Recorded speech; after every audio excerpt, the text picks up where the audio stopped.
Just Branding. Podcast.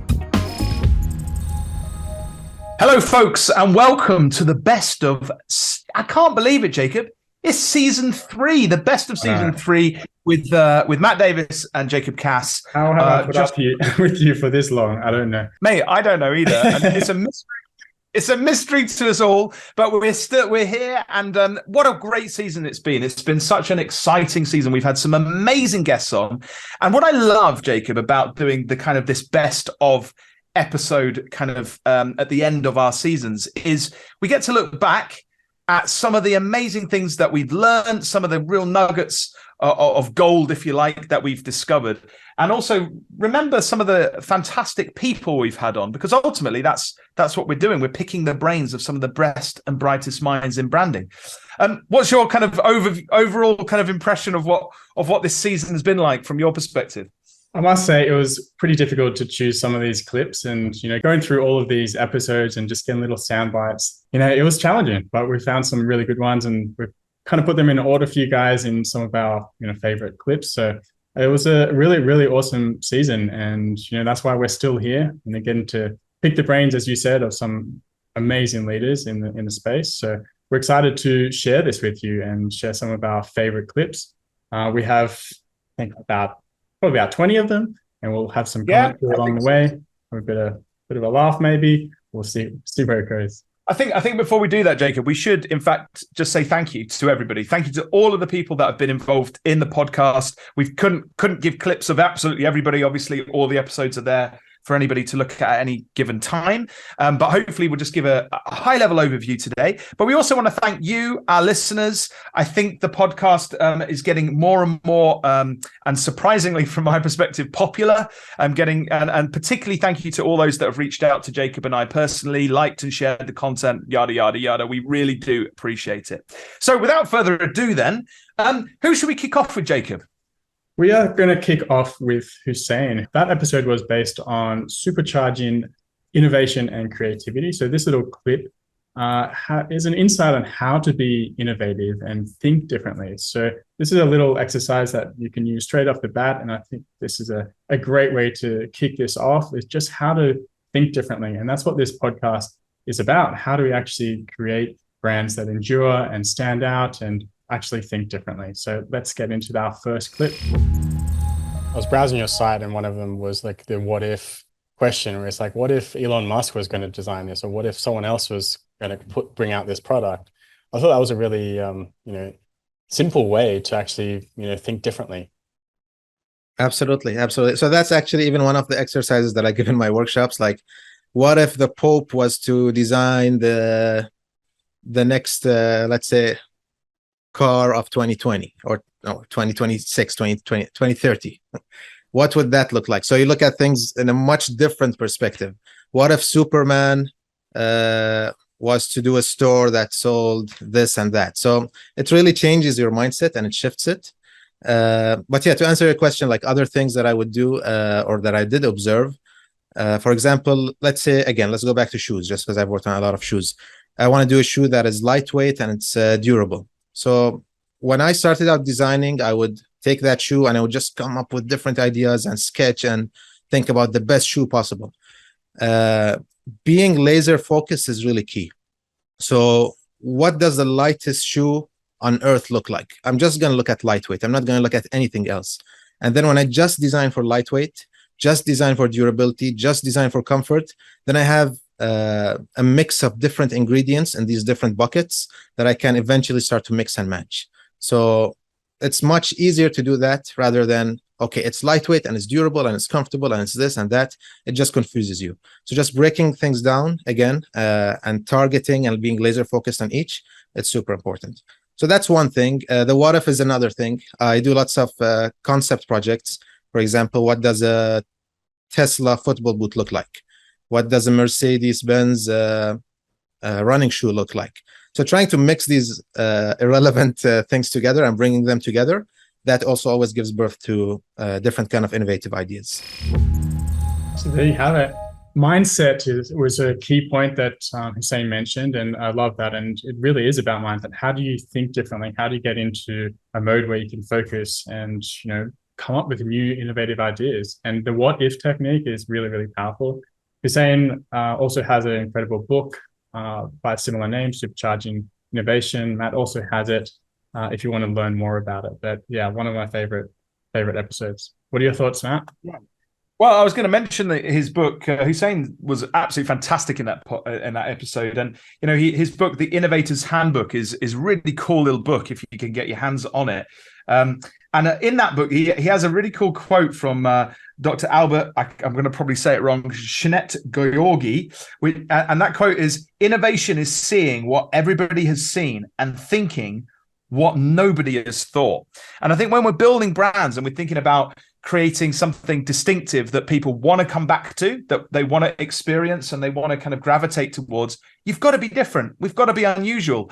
And that isn't just in the way we present ourselves, but as Hussain rightly points out throughout the episodes, it's actually in what we create for customers. And that episode is, if you're into brand building, from a very strategic level, I definitely suggest you get hold of that.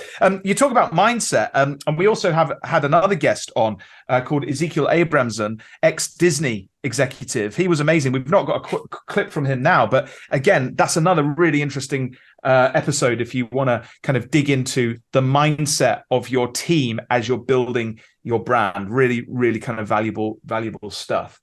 I also think, Jacob, like following on from that episode, we had a great episode with Dennis Hahn of Liquid Agency, because if you say, okay, well, how do we? It's all well and good having this concept of thinking differently and innovating, but and building brands, but how do you do that with a team? And so what Dennis did is he shared with us an amazing technique that he's been kind of pioneering called Agile swarming, and perhaps we could listen to what Dennis has to say about that now. Agile is a buzzword, right? We like to work with clients in real time. We co-create strategy together. So you might be familiar with workshops where you run workshops. Workshops can be very static in a way where you say, okay, go do this, the clients go do that, and then they report back and then you kind of move forward. But with swarming, it's really, you're working together to co-create the strategy in real time, and you're kind of working without a net. And so the reason we like doing it that way is because we get much more powerful ideas from our clients. They're participants in the strategy making, but they're also coming along on the journey. So they're being socialized into the strategy. They're agreeing to it as you're developing it. So you don't have to sell it in down the road. So, and I think it creates it more powerfully and much quicker.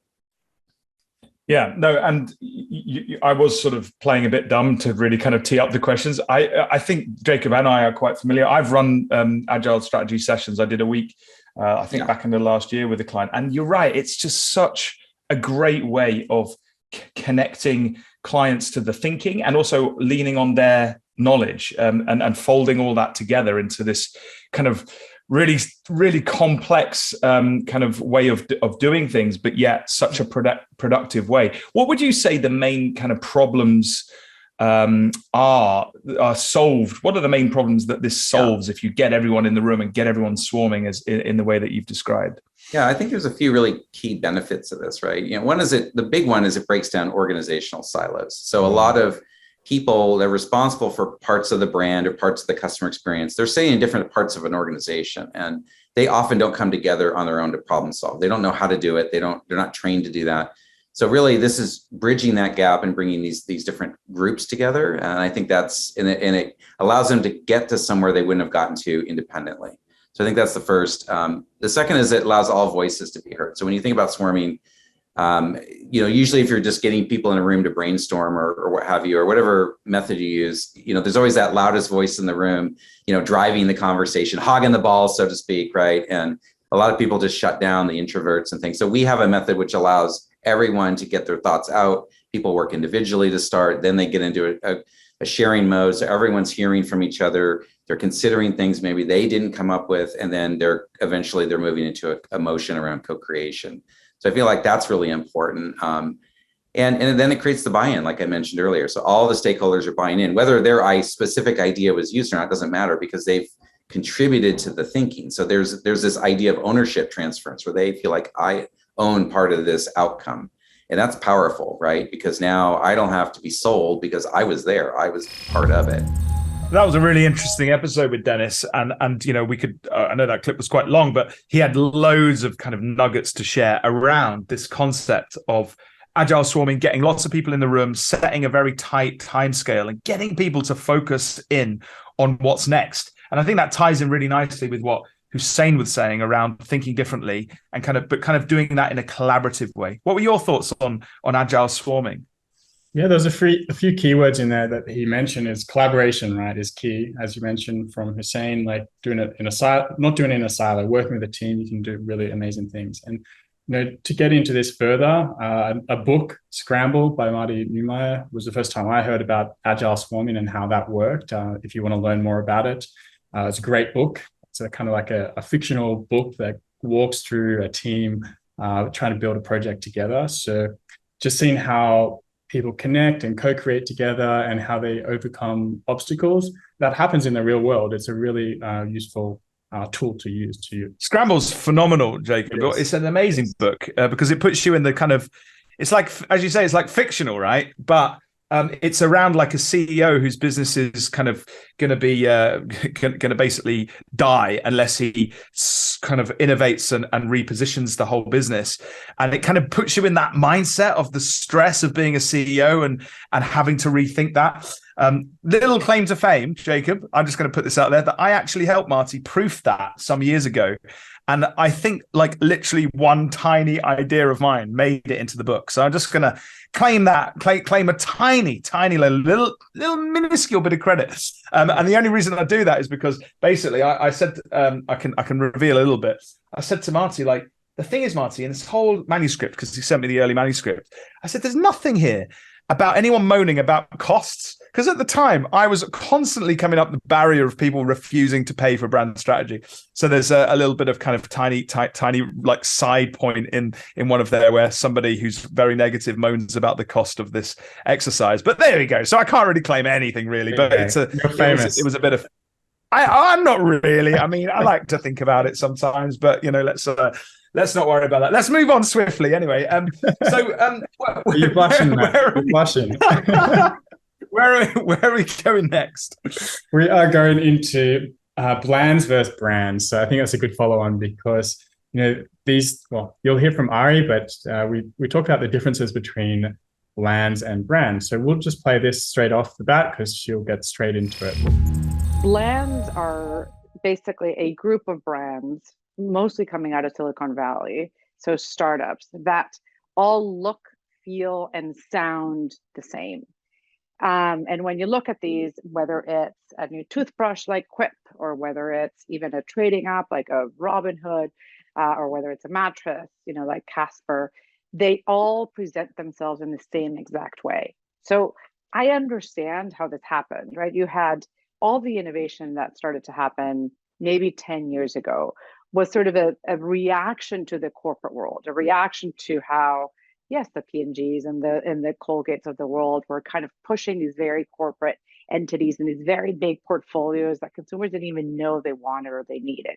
So these brands that were sort of coming up, or these startups, were really sort of solving human needs. They were business model innovation. It was like, how do you order a better car? Here's Uber. How do you buy a mattress without all the BS? Can you curse here on the show? Let's say BS. Without all the BS and like the jargon of it, like who knows? I mean, have you bought a mattress? It's impossible, right? It's an impossible purchase. So out comes Casper and simplifies the process. So in this trying to simplify the human experience and trying to simplify the product offering and trying to simplify how they were coming across, they ended up creating templates, and they ended up creating sort of this look-alike of a brand that didn't really have to do the hard work of figuring out who they were. You guys are in this business, right? Branding is hard. You have to do a lot of soul searching as an organization to understand who you are and what meaning you're really bringing. Yeah, that final sentence about the meaning that you're bringing. How do you bring some soul into your brands? I think it was a really good question to ask yourself as you're building brands. So, what are your thoughts on bringing meaning into brand? I know that's a big topic you talk about, Matt. Yeah, well, I mean, long-term listeners to this will know that that phrase, like meaning, you see, for me, that is what a brand is. It's the meaning people attach to you, your organization, your product, or your service. And that's kind of how I like to speak about it. And I like to present it that way to leaders, right? And we can do that, as Ari says, in a very bland way, in the way that everybody else in our space is doing. And it feels safe. But the problem is it actually just kind of commoditizes usually what that brand is offering. And so the alternate to that is kind of scary, right? Because what you've got to do is take a bit of a risk and say, no, we're not going to stay with the pack. We're going to stand out. We're going to become a brand. We're going to manage that meaning. We're going to enter this kind of discipline of branding.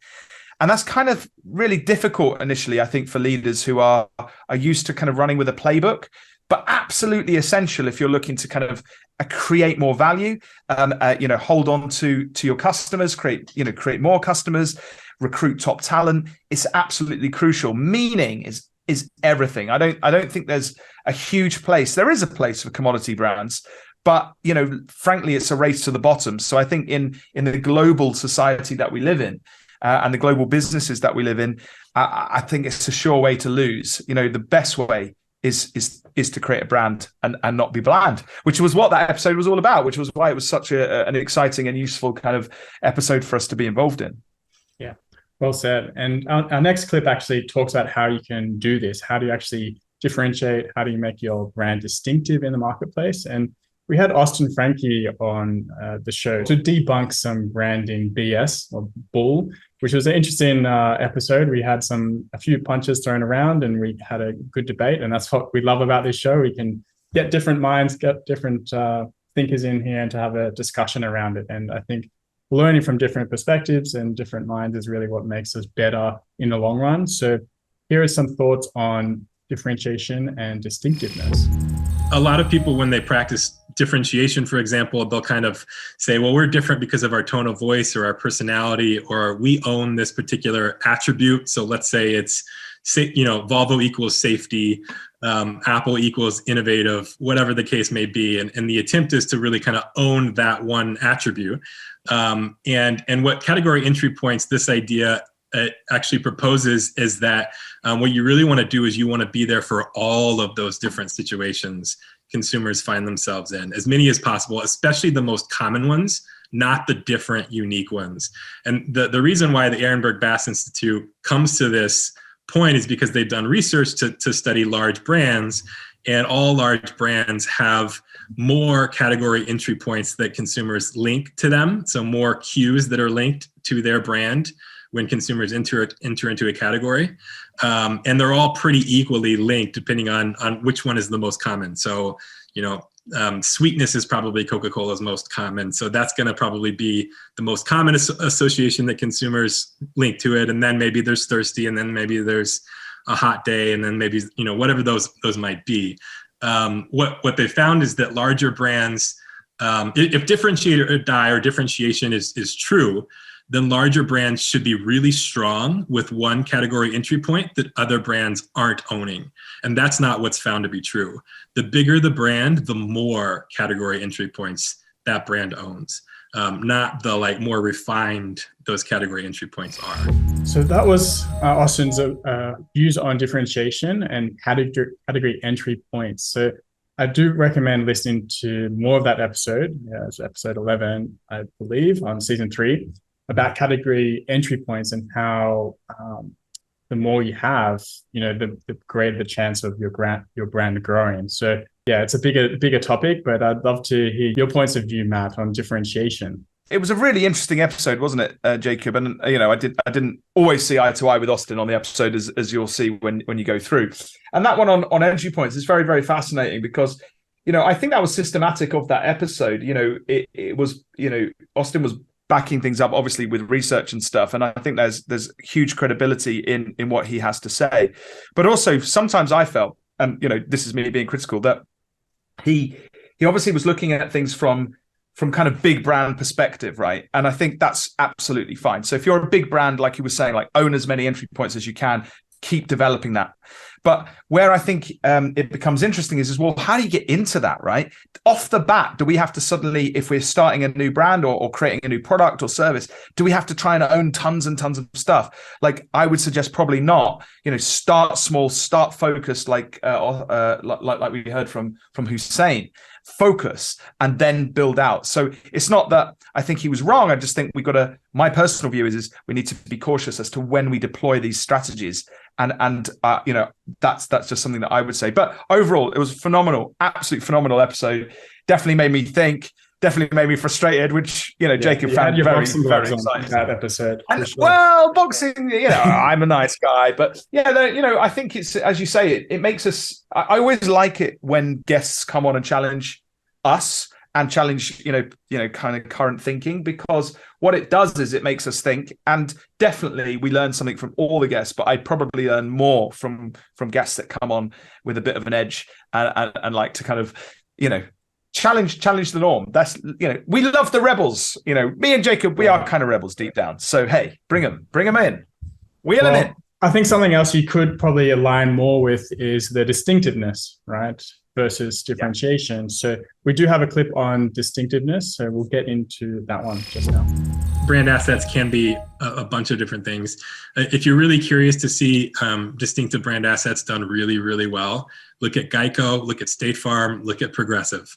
Those guys are like by far the best I've seen out there in terms of reinforcing really distinctive design. And I want to add too, with distinctive design, a very important point: meaningless design. So design that's not packed with rich meaning is more effective than meaningful design, meaning that's packed with rich meaning. And the reason for this is because, let's say you are a coffee company and you want to pack your logo design and communicate some message about your brand. You're probably going to end up communicating something with some earthly tones, some sort of coffee bean, some sort of coffee cup. You're going to probably communicate something that's really common in the market.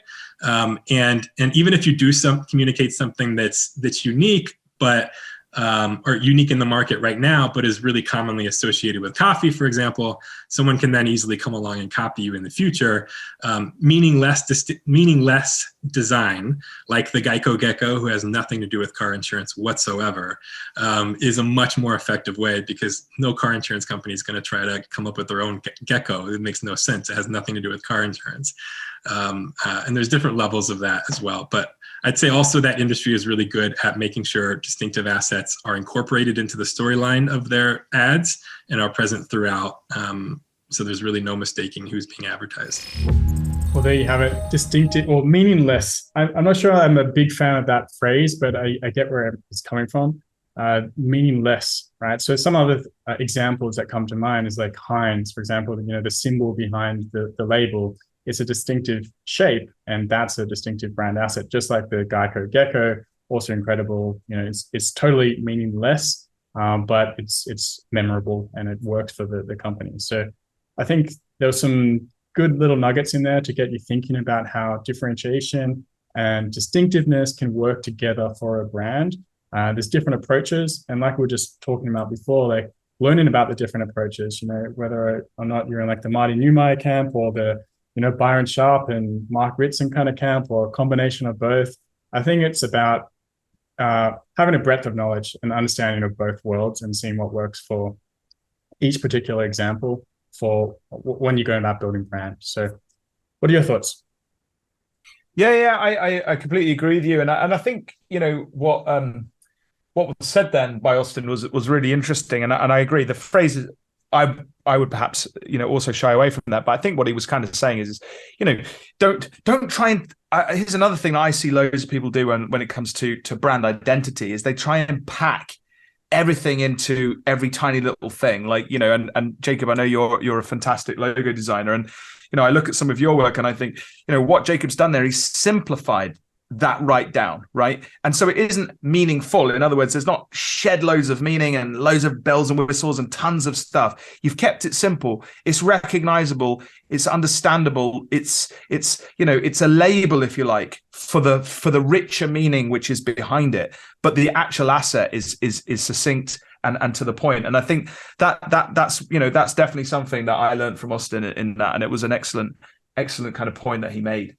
And I think the other thing is like, when we're thinking about brand building, brand positioning, and also the work that we do, whether we come from an agency, whether we're freelance, whether we're a designer, whether we're when we're a copywriter, whether we're moving into design. One of the things that that I think is absolutely crucial in any of the work that we do is this idea of building trust.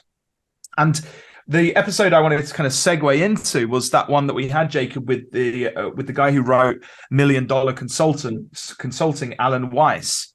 And what was amazing about, what's amazing, I always love Alan. I think he's very provocative, very, very aggressive. And he comes from a different world to us. I think he comes from, more of a kind of a consulting world, more of a sales consultant for businesses. But the reason why I wheeled him in is because the principles that he operates under from a consultant perspective hugely influenced my business. And I felt that our audience, you lovely listeners, would benefit from his thinking. And he talked to us in his episode about how we build trust so that we can give the advice that's required to build brands, as we've heard from some of the previous guests. So do you want to hear that clip now, Jacob? Let's do it. You develop trust in several ways. The first is that you have to provide value early. Yes. You can't go skating around on, conceptual niceties. You have to establish value early by citing social proof. So, for example, I'm telling people, look, there is no great resignation. It's really an existential jailbreak. And the social proof is that people don't leave companies, they leave people. They leave bosses. The problem with consulting is that a lot of people who go out on their own get a tougher boss. Yeah. And they suffer, right? The second way you develop trust is you have a wide-ranging vocabulary. These are our tools. Language controls discussion, discussions control relationship, relationships control business. That is an immutable sequence. So a wide-ranging vocabulary, and never dumb down. Anybody who tells you to dumb down your attire or your language or your experiences, just get them out of the room. Leave. Powerful people want to hire powerful people. Smart people want to hire smart people, okay? If you're intimidated by my vocabulary, then we're not a match. And then the third thing is you have to have energy and enthusiasm because they're contagious. And so you can't sit there, wondering about the fourth paradigm of your model for sales excellence. You have to be able to show that you're excited. I can help you. People, not enough consultants say, I can help you. They're afraid to say, I can help you. And then the final thing is you need a very well-developed sense of humor because humor reduces stress and helps people to learn and to listen. And it also gives you perspective. When I go into a buyer's office, it's a challenge, a game for me. Okay, this is going to be fun. Let me see how I can maneuver here.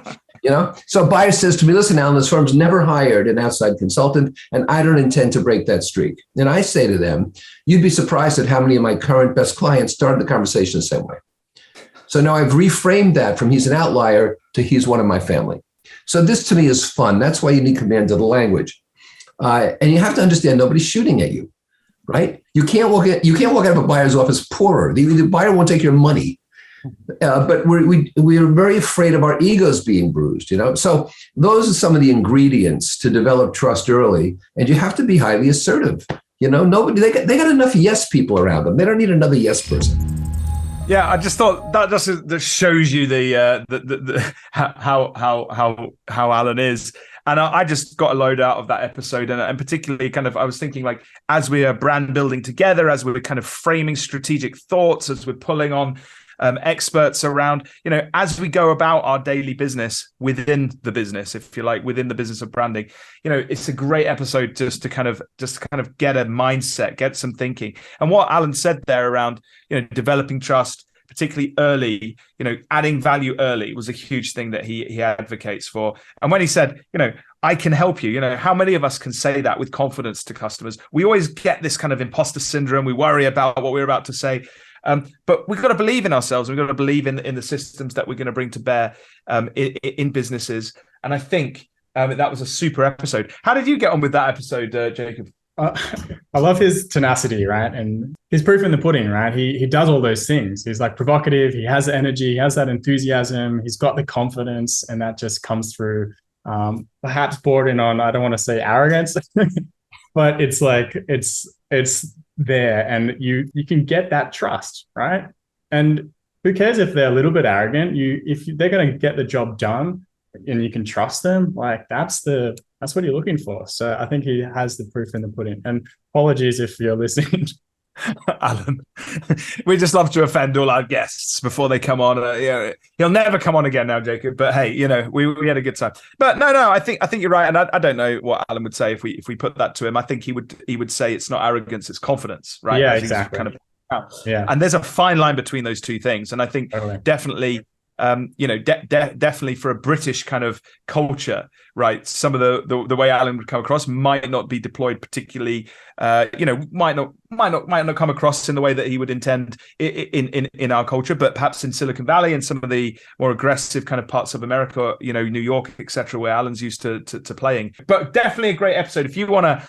A kick and a bit of a boost. And also if you want some ideas on how to transition a little bit more into consulting, rather than being a pair of hands, being a brain, being hired for your thinking. And one of the key things that I know we had at the start, Jacob, when we started this whole Just Branding kind of project, was this ability to try and add value to designers. One of the key audiences were designers who were trying to get into strategy, also business people who wanted to understand brand strategies to deploy it to help them add more value into their businesses. And Alan Weiss definitely has a great load to say on adding value and doing that from a consulting perspective. Yeah, and moving on from trust is. We're going to get into positioning, right? It's one of those topics that everyone talks about, but don't necessarily always execute on well. So I think we had, we did have a brilliant guest on the topic of positioning. He has a workbook on this, on positioning, has 26 exercises in it. It's called Brand Positioning Workbook. It's by Ulli Appelbaum. And we have two clips from him today. One is on what is positioning. It's something that we often talk about, and it's so broad and vast, kind of like brand. I think he has a very simple approach to it, and he comes from decades of experience. So this is a really great clip, and then after that, we'll get into what makes a good position. You know how it is, right? The more experience you get something, the simpler your definition becomes, right? And I remember a few years ago seeing on SlideShare sort of like a whole presentation of 40 definitions of what a brand position or what a brand positioning is and what a brand is. I mean, you go crazy when you have that, right? So my definition is very simply, it's the sum of the associations you want to create with your offering amongst your core call it more valuable consumer segment or desired consumer segment. So it's really about identifying the 2 or 3 associations that you want to create with your offering that will make you relevant, that will make you stand out, that will create a value perception that people will be willing to pay a premium for your brand. It's really at the end of the day, 2 or 3, maximum 4 associations that you need to define. And then build through your marketing plan and marketing program. So that's really the simplest form I found to describe it. Well, there you go. Yeah, I love how he just mentions 2 or 3 associations. Often we try to pack in so much to our brands, and it can get, you can send mixed messages, and that dilutes the brand. And kind of like what you were saying about logo design, I think this is the purest version of this in a graphic form. It's like you're trying to encapsulate the whole spirit and soul of a brand into like a flag or a symbol, a mark. And, that's what brands need to do, but in a more complex way. So he also talks about value and relevance, also some big words, also the pack a punch, value is another big topic to talk about. And love to hear your thoughts on value and positioning. Yeah, well, I think what he said was absolutely spot on. I think for me, positioning is about understanding first of all your customer, the mindset they're in, what they're trying to achieve or become or solve, and then consider that from what I would suggest is like a category perspective. So in other words, so I don't know, I've hurt my thumb or I've got a cut on my thumb. I think I need a plaster, right? So I'm going to go. We would call it plaster, I guess you'd say in the US a Band-Aid, right? Or I don't know what you. Is that what you say? Yeah. Band-Aid, right? So we'd say plaster in the UK. So I'm now shopping for a Band-Aid or a plaster, depending on what part of the world I'm in. And then that's the category, if you like, that I'm looking at. Now within that category, what if say we were trying to launch a brand or position a brand in that category, it's why would I choose brand A over brand B? Why would I choose your brand over others? And so for me, it's kind of thinking about it first from the customer's perspective, and then looking at it from how do we then position ourselves effectively for the right customer.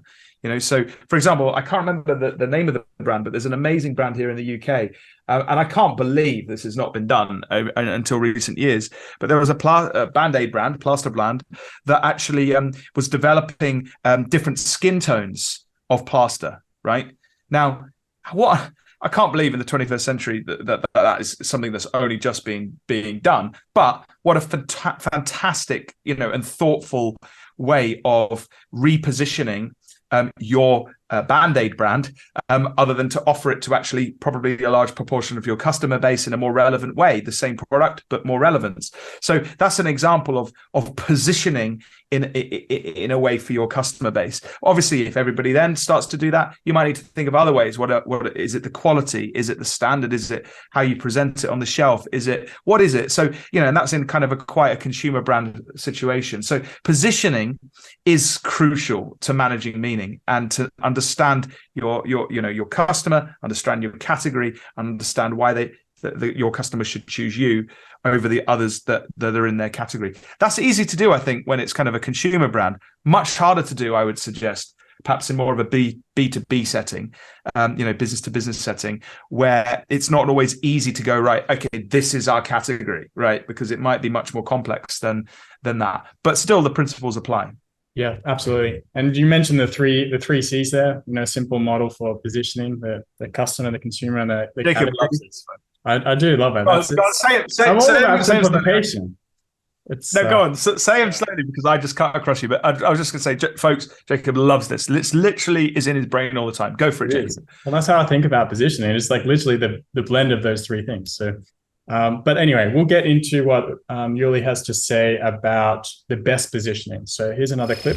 I swear to God, if someone comes to me and asks, how does positioning change in the metaverse? I'm going to slap that person. I'm going to get physical. But you see this. Slap Jacob because he loves the metaverse. I'm getting into the metaverse. Something right at the end. Keep going. Why would you say such a thing? Nothing against the metaverse, but the point is, I don't want to. I think the best strategies or the best positionings are not the one that follow a belief system. So if you start a project thinking like, I'm selling a chemical fertilizer that's gonna, be transferred into food product, but I would like to develop a brand purpose for my chemical.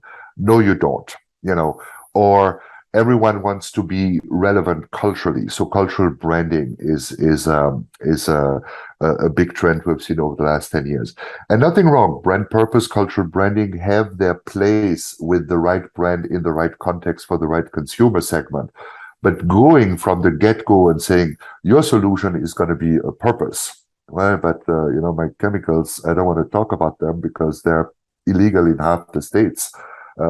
It's the wrong approach. What I want to show you is there's way more richness in positioning a brand beyond these sort of like superficial mainstream beliefs that really, and that's for me the key to success, right? Is not, have I positioned a brand successfully around a purpose, or did I do some great cultural branding? No.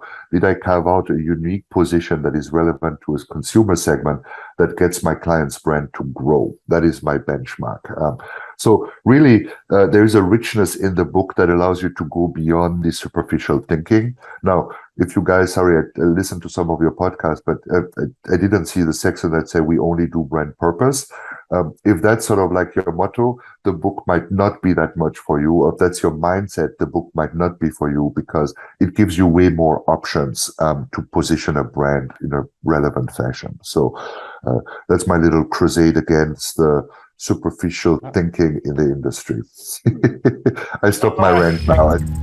A little crusade. So yeah, you can see the pattern coming through with how he approaches positioning. And I think Anneli had a good clip on purpose as well, which we're going to play a little bit later about, greenwashing and purpose washing and so forth. But, position, we couldn't leave that out of the best of. That was a brilliant episode, and something that, definitely needs a lot of attention when building brand. Yeah, it's interesting. This idea of being superficial, I think, is absolutely spot on. And I think something that came up in the season time and time again is this question of genuineness, right? So from my perspective, I don't see any issue having a clear articulation of a brand's purpose, but it has to flow through everything. If you're going to go out and say, like, our purpose is for X, Y, and Z, then you need to see that show up in all aspects of your brand, not just in what you say, but actually in what you do, in the experiences you create, in how you treat your staff,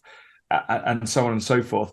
So I think it's interesting. Yeah, and I would just sort of add one additional thing, and I always mention this whenever purpose is slightly criticized, and I think often people do it from the perspective of looking at it from a customer's perspective. So when I come to buy a coffee mug, right? Do I care about the purpose of the brand that's creating the coffee mug? Probably not. I'm probably buying it because of what's on the coffee mug, right? But if so I can understand some criticism from that perspective. It might not come into the customer's buying decision, the purpose that company purports. But what I would say is, if you flip this, if you try and do anything as a business without a clear articulation of a purpose from a kind of a uniting your people perspective, so from an internal culture building perspective, it becomes very hard. Everything becomes disjointed. Nobody really knows what their kind of role is laddering up into. And so I think we're going to talk about culture and employer branding a little later, but I would say don't discount purpose from that perspective, even though the science might tell us that it doesn't always factor, and probably definitely is very low down on the factors of a customer buying from you. I think maybe we play Anneli's clip now instead of the end, because I think it kind of flows on from purpose. Let's do it, Jacob. Let's mix it up from what we planned earlier, folks. This is what he does. And he says that I'm the rebel. What is going on? Right, okay. Come on, play it now. Come on, this is for Anneli. This is Anneli Hansson, a Swedish brand strategist, and I love her approach. And she has a huge background in sustainability. For the past 20 years, she's worked in that. It hasn't been, well, it's been more recently been a trend, and she has come from that history. So here's the clip on her thoughts on purpose. I'm just really keen on that companies take responsibility and not just do greenwashing, or I also call it purpose washing. Like, there's so many people just today that want to talk about it, and they have all their communication and things around sustainability, but you actually need to do things first and then you can talk about it. So for me, it's really important to not just, I call it put lipstick on a pig. I don't put lipsticks on pigs, because I don't think you can just put makeup on and that makes you a good brand. You really need to make a difference. And in order to make a difference, you need to know what kind of negative impact you have on the world. Otherwise you can't really do it in a responsible way. So that's important for me when I start working with someone. I want to know, do you really want to make that, if you call it transformation, or do you want to make this journey? Then we need to start from the beginning to see what is your negative impact. You have the sustainable development goals as well, and you can connect your development to the goals if you want to, and see what are the goals that are most connected to us and our business. So for me, that is important. Start doing something, and then you tell people about it, so you really live your brand. I love Anneli. She's such a sweetheart. So amazing. Such a really smart lady, and that episode I think was fantastic. She gives loads of thoughts around around the future of brands and how brand brands and people that run them need to start thinking to become, to make sure they're relevant going into the future. And obviously sustainability is like a kind of a core aspect of any brand in the modern world, wanting to make sure that they retain relevance, I think. Yeah, absolutely. And it kind of ties on with what we're talking about, having, the soul of the brand and having it, not just talking about it, but actually doing it and having it building a brand from the inside out, right? And not just having, lipstick on the outside. So I think it was a good follow on. Let's go into the global brand strategy. That's the next one. Yeah, we had a couple of episodes where guests touched on this, and I think it's a fascinating kind of area. One that I'm personally quite involved in a lot of my work, which is once a brand starts to do well in its local market, it often goes for investment or whatever, and one of the things the investors are keen on is kind of expanding it, and that often drives kind of an initiative to go global. So there's one aspect. But the other one is if you follow on from purpose, right? If you have a genuine purpose that's really working well, from the purpose of the brand, often you want to kind of expand beyond the borders that you have initially kind of launched the brand into, in order to kind of further, make more of an impact on the world and make a dent in the universe, and so on and so forth. So we have had a few guests on. We had an amazing guest on called, and I love his name, right? He's a Dutch guy called Jan-Benedict Steenkamp, or JB, as we tenderly called him. And he had written a book that I'd read on global brand strategy. And this is a clip from what he had to say to us about that. I'm old enough to remember a time when in Europe brands were really exploding. We are talking about, say, the 60s. Brands are a little bit older phenomenon already in the United States, where in the 30s, brands were really starting to move up. But of course, everything accelerated also in America after the World War II. In Europe, it came a little later. So the explosion of brands came in the 60s and later on. So we now live in a world where actually, even if you go to the countryside in Africa, India or so, you see a lot of brands, not as many brands as you would see in the United States, but you see brands everywhere. So I believe that one of the actual principles of our day is branding. About everything is branded. Soccer, football clubs are branded. There is, bananas are branded. Of course, smartphones are branded. So essentially, what is not branded? So this is really that we live in an age of branding, and that age and brands are now a worldwide phenomenon.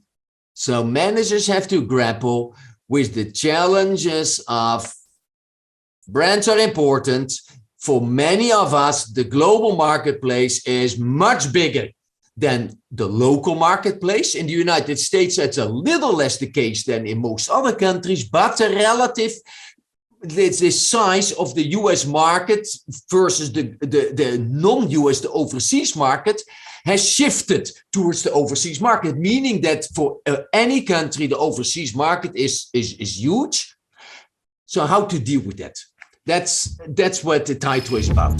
And then he goes on in the episode to give tips on how brands, need to consider going global, and the benefits, I think, of a brand thinking globally. And he really encourages that kind of really kind of wide mindset in relation to brand building. How did you find some of the things that JB talked to us about in that episode, Jacob? I love his accent. Just listening to that, it was just like, it's so engaging. But the global brand strategy is a topic that's not really talked about too often. And he even said this, like he was researching like how do brands go global, and there was no resources available. And that's how he ended up writing a book on the topic. So for me, it was a totally new topic to hear about in so much depth. So it was really, really fascinating to see how, well, first off, the benefits, as you mentioned, like the benefits of going global and how to actually do that and some of the strategies behind it. So for me, it was a fascinating episode, and I'm glad you you included that one in here. Yeah, no worries. I think another for superstars was Carol Pearson. Now, we've had familiar listeners to the podcast will know that we talk about archetypes quite a bit. If you've not come across that phrase, what are we talking about? We're talking about patterns of human behavior, archetypal patterns, which kind of show up in stories. And we often quote 12 key archetypes that really kind of are amplified in storytelling. So, for example, the rebel, which we've mentioned today, or the sage, or the explorer, or the jester, or whatever it might be. And there's usually 12 of these cited. It's quite a common kind of tool, but it wasn't always a common tool for the strategist to think in those ways. And the reason that it became popular is because of the work of Carol Pearson and her co-author, Margaret Mark, who wrote the book The Hero and the Outlaw. And they kind of launched that, I think it was around 2000, Jacob, and that kind of had a huge impact on brand strategy and the way kind of we conduct ourselves in trying to see brands almost as characters that show up for the customer.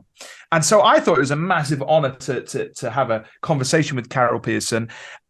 She's incredibly intelligent, incredibly wise, and she said some really interesting things. So we've got a couple of clips just to kind of remind ourselves of that episode and to kind of really kind of dig into what she was saying. And one of them is a really nice segue from what we were talking about in terms of the global sort of strategic appeal, because archetypes, of course, are kind of global in their appeal. So let's hear what she has to say in this initial clip.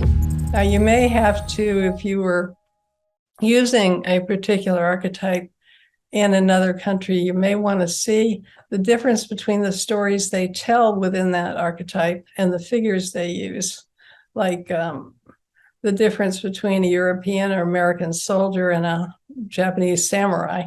You have to pay attention to the cultural differences, but underneath the cultural differences they hold. Now, I think that is really cool. So powerful. Yeah. Yeah. Cross-cultural and cross-time. Cross-culture and cross-time, and easily recognizable. And which is, some of the best companies are really able to get incredible loyalty from their customers because that brand has connected with something in them. That was, such an amazing thing. She was saying that if you are thinking of, going global, if you are thinking of managing your meaning, archetypes are absolutely, brilliant for doing that. And I've got a clip in a minute where she talks a bit about that. But I thought it was interesting what she was saying, that if you do see your brand as kind of an archetypal character, if you go global, you need to think about how that archetype shows up in different cultures. And then you need to kind of think about the fact that you can tell that story through the lens of that culture, but still remain true to your kind of core being, your core archetype, which you're using to manage meaning. What are your thoughts on that, Jacob?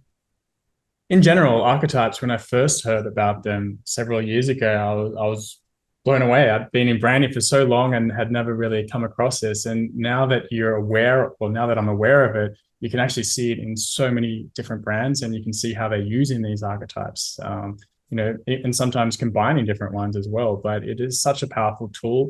And I loved hearing firsthand from Carol her approach to it as well, and just the intricacies behind it. Because I once you learn more about it, you can also see when it's done well and when it's done poorly. I think that it's getting a bit saturated now, and people are kind of misusing the tool. So to hear it from her, just the differences between it and how to approach archetypes and how to use it in brand, it was a really, really powerful episode. So love to hear your next clip. Yeah, I'll get into that in just one second, because I wanted to pick up on something you said, which is really interesting, because one of the things I found was fascinating about that episode is she was almost like slightly taken aback about the popularity of the thinking, firstly. And then secondly, she was really like perturbed by the fact that people, in her view, had taken her framework that she developed and were deploying it incorrectly. And by that, I think what she meant was they were being fake about it. They were taking it, they were kind of using it as a sort of a veneer, as I like to say. But then behind the scenes, they weren't really working archetypally on all the customer experiences and the products and the touch points. And I kind of feel like that was an amazing insight into her mind and her work. So if you do use archetypes, folks, definitely tuck into that episode. I think it was episode 16. Let me get the other clip that I've got there, because it's quite a beautiful one. So listen to this. Archetypes, because they are as big as they are, have infinite potential for telling different stories about them that are all reinforcing that same construct of meaning. And you don't have to be this brand this minute and that brand the next minute just because something else is cool. You could just find the cool side of what it is that you are saying you are. So we're back to managing meaning, and archetypes being an absolutely brilliant tool to begin to do that. So as I say, folks, check out that episode. You'll find loads more insight over there. Yeah. Well, it's the consistency, right? If you know who you are, you know how to show up. But it's when you're changing and mixing, and or if you just have that veneer, as you said, it can actually damage your brand as well. So we're talking about innovation in the next clip, and purpose-driven branding. We had David Aaker, another huge name in the industry, more in the business space. But in this particular episode, we talked about disruptive innovation and purpose-driven branding. And in this clip, we're talking about how to own subcategories and how to actually use innovation to own these subcategories. So we'll play that clip now. All right, well, let's get into these must-haves. Like how do you actually, own a subcategory? How do you have a breakthrough to become one of these? Well, that's a really good question. And I have some chapters on the book on how you find subcategories. And the general answer is there's no formula and there's no one path. There's at least a dozen paths. And they divide it into two categories. One is you sort of start with your offering and your relationship to customers, and you say, how can I add something that's going to be so important that'll be a must-have? We're not talking about marginal innovation here. We're talking about transformational innovation, or at least substantial innovation.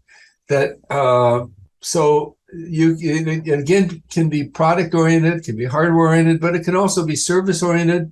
It can also be brand personality oriented, and but it means that I'm comfortable with Patagonia because they share my value, and so I just feel better in a Patagonia store, and that would be they can create therefore a subcategory.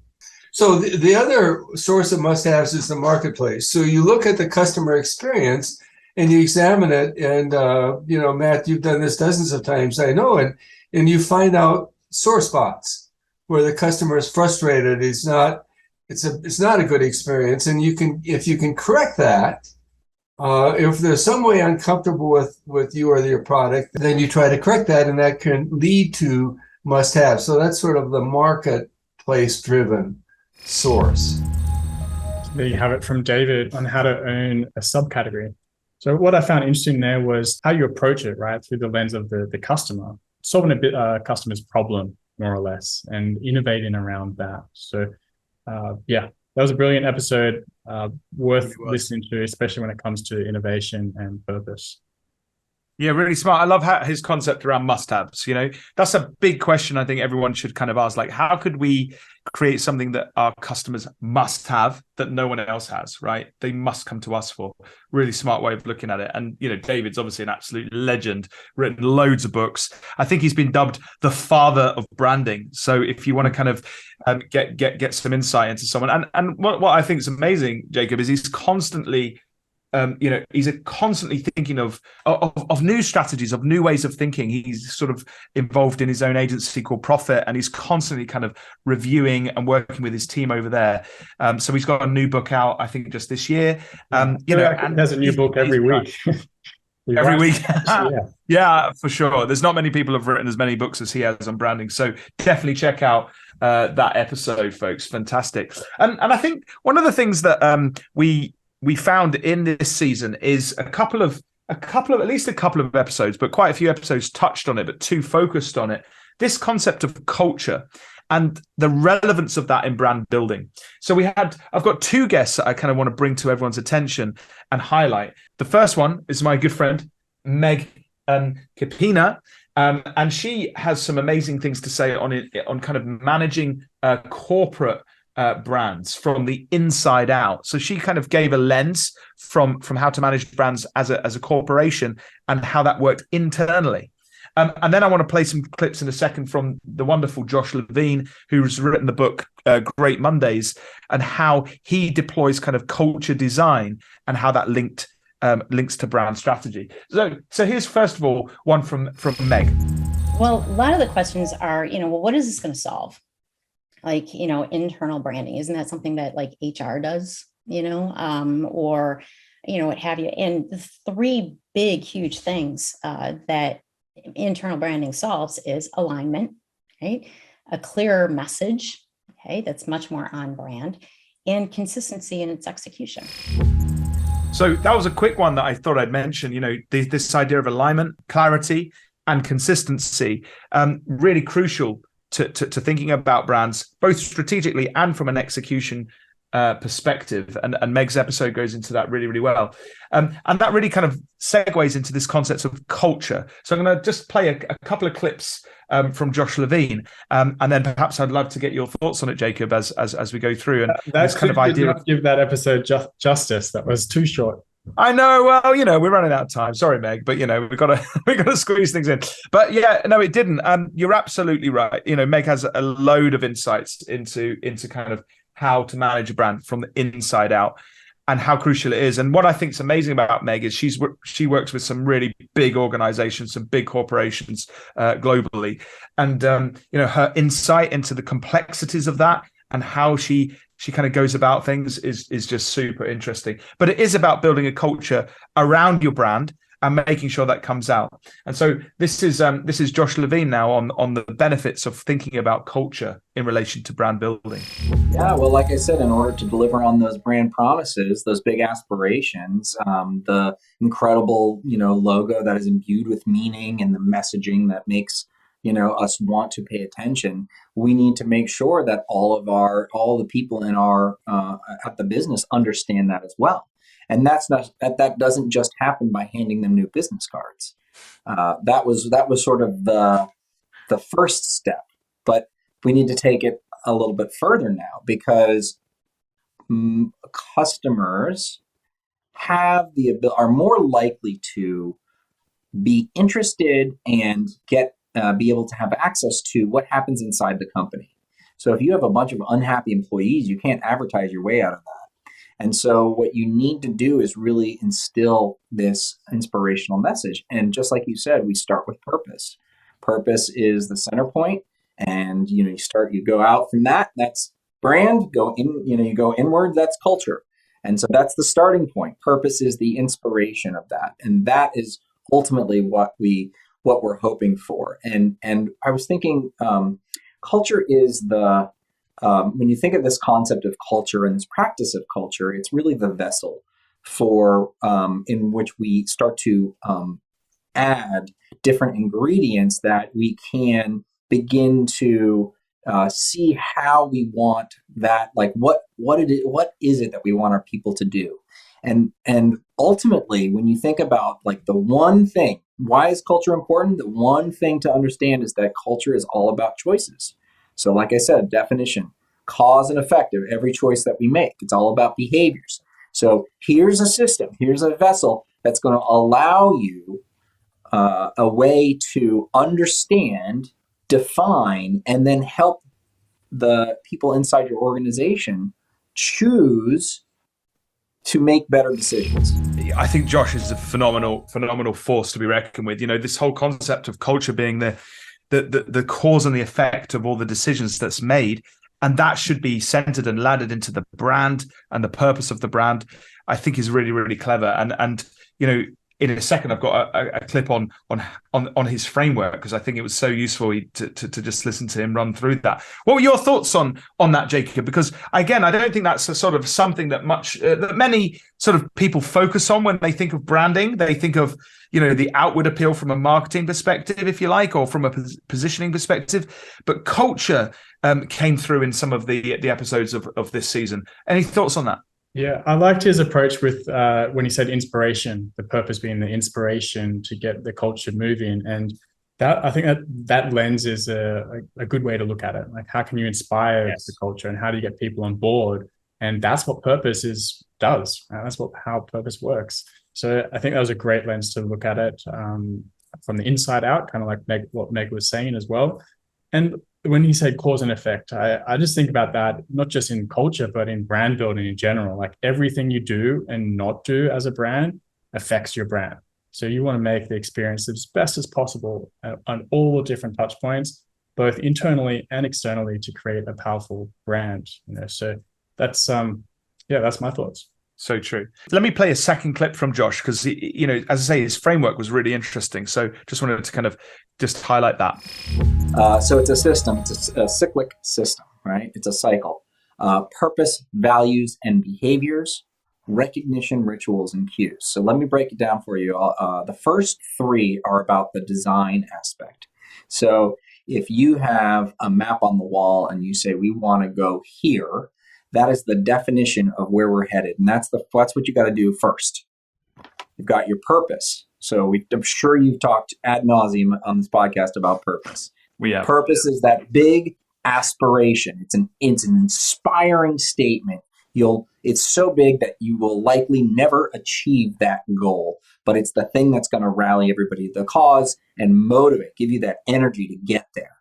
The values is the next thing in the system. Values are your guardrails for what is most important and how you're going to reach that goal. So the other metaphor that I'll use, another sort of geographic journey metaphor, will be the mountain. So the peak of the mountain is purpose. That's your inspiration. That's, hey, everybody, we're going to go there.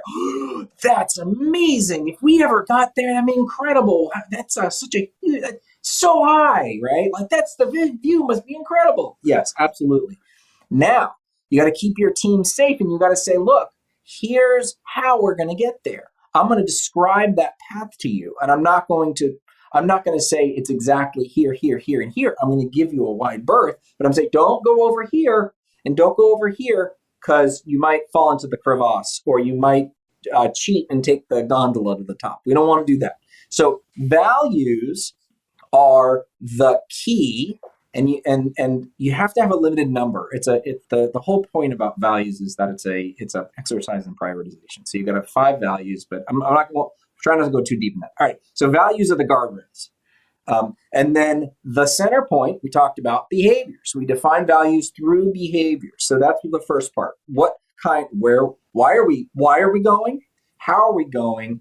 And what does that mean for me as an individual? Now, just because we define that doesn't mean people are going to go, okay, I'll do it. Or, okay, I'm there. I'll just think real hard and I'll, teleport to the top.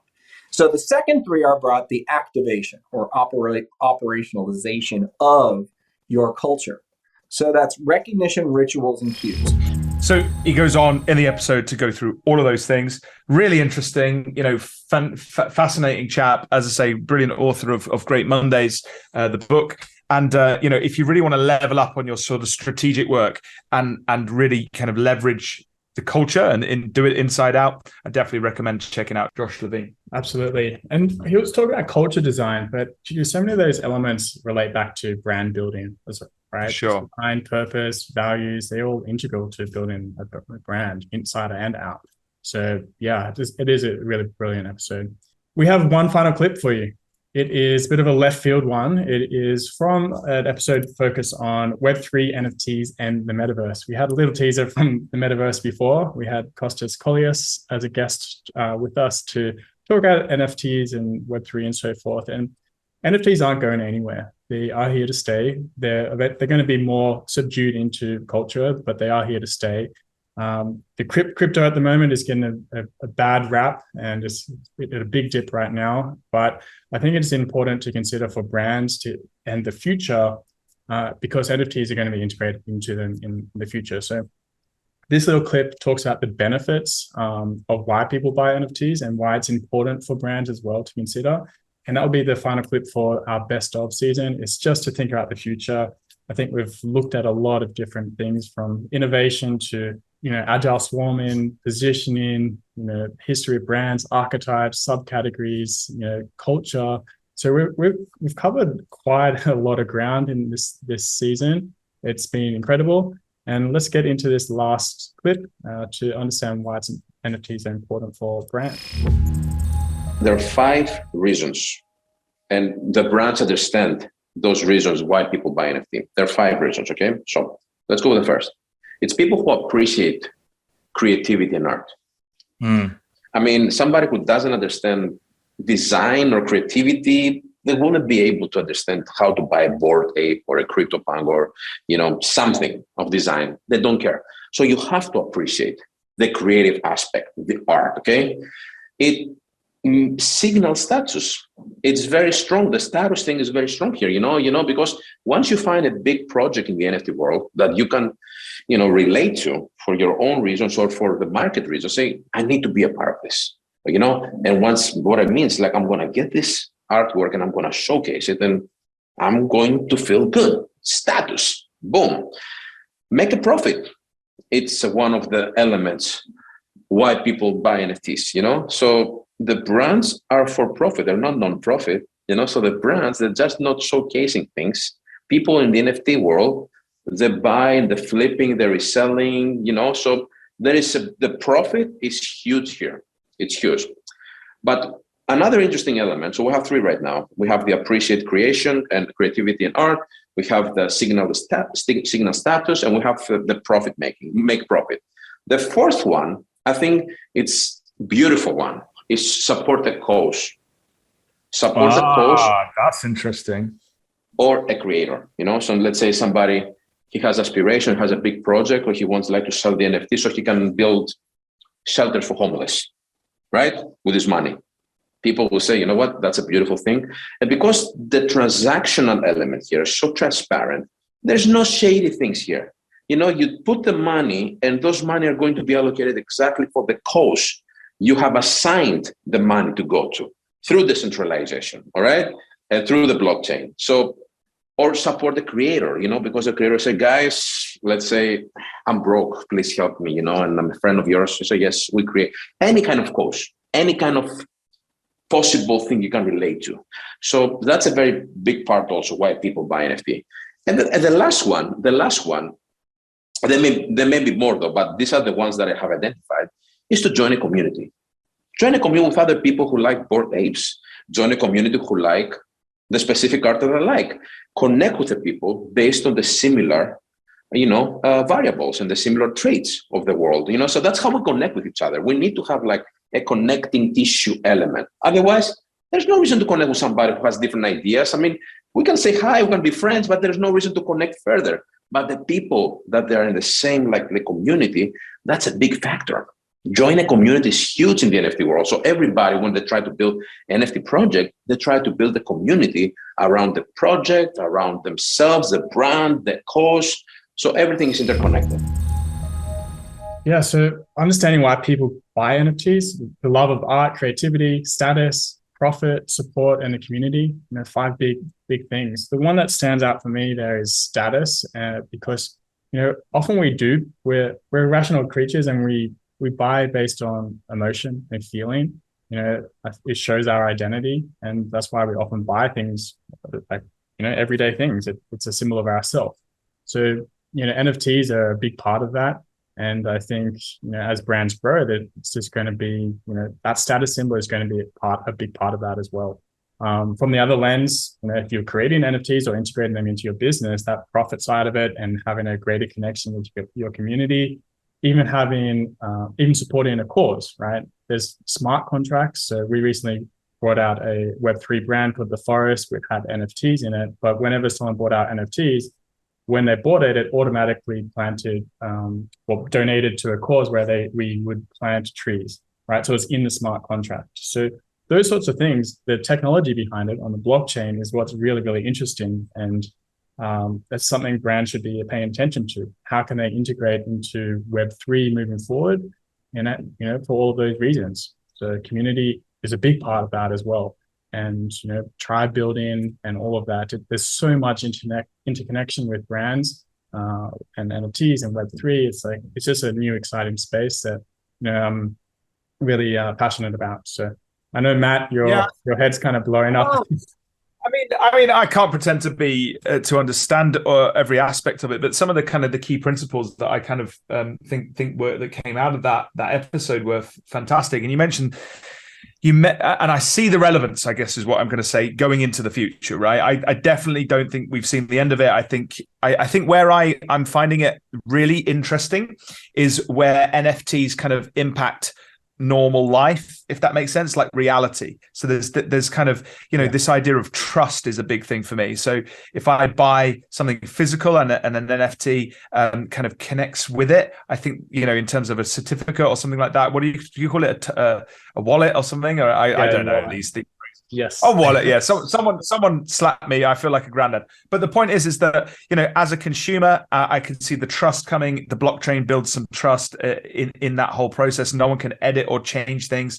And the ownership idea that comes through with that, I think is really powerful. So my view is, if you're interested in it, is it's early days, right? Brands that are getting into this right now, all the top brands are getting into this because they all know that, yes, today it doesn't bring much impact to the average kind of person, but it's they're early to the market, and by the time this kind of becomes mature in maybe 5-10 years, they're going to be there. So if you are brand building and you don't get into the NFTs, I think it's something that you need to kind of start thinking about. And Jacob, your work on the forest, I think, is phenomenal for folks who want to kind of get an understanding of that.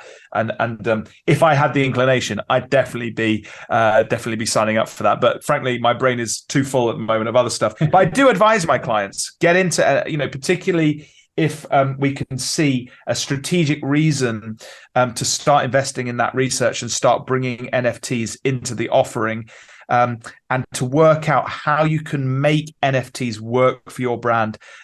Status is one, as you say, but I think linked with that is this kind of democratization of information and the trust aspect, which for me, I think is the key driver for the future of NFTs. So I don't know, any thoughts on that, Jacob? Am I in my naivete? Does that sound? You summarize it well, very well. You're learning fast. It's great.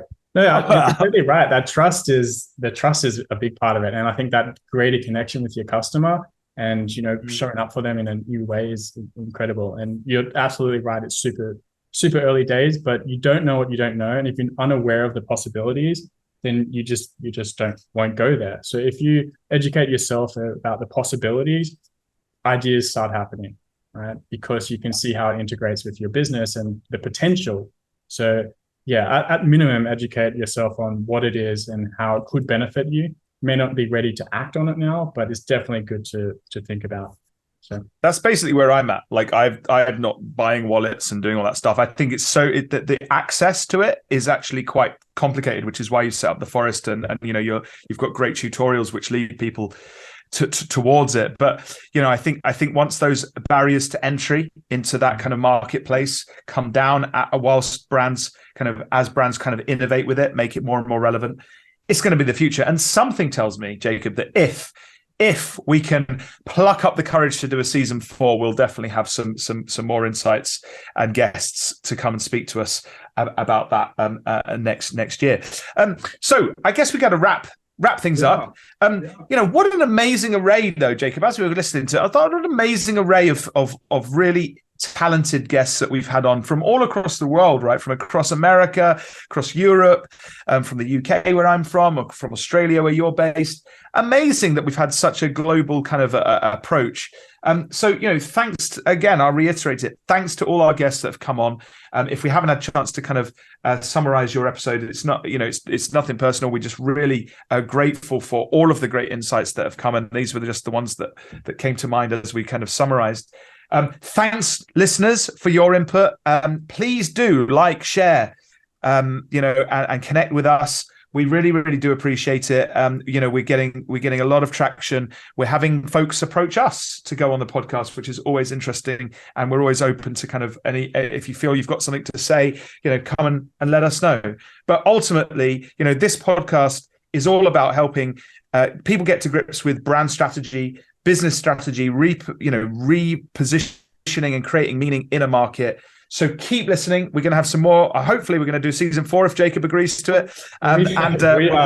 We should stop teasing. We are going to do season 4. We've already booked people. I know, but you never know. 2023. He's not that reliable sometimes, folks. So, but no, we are going to do season 4. So keep tuning back for next season. We look forward to seeing you. Hopefully then. It's been an absolute honor to be part of this. Also, huge thank you to Marco, our editor, without whom basically me and Jacob would go crazy. So thank you to you, Marco, and for everybody involved in producing the podcast. And I guess, Jacob, from me, thank you to you for joining forces and doing this with me. It's been a great year and good fun to do it with you. No, absolutely. I second that, Matt. So thank you, our listeners, and I won't say it all again, but truly from the bottom of our hearts, thank you, and we'll see you next year in 2023. See you, folks.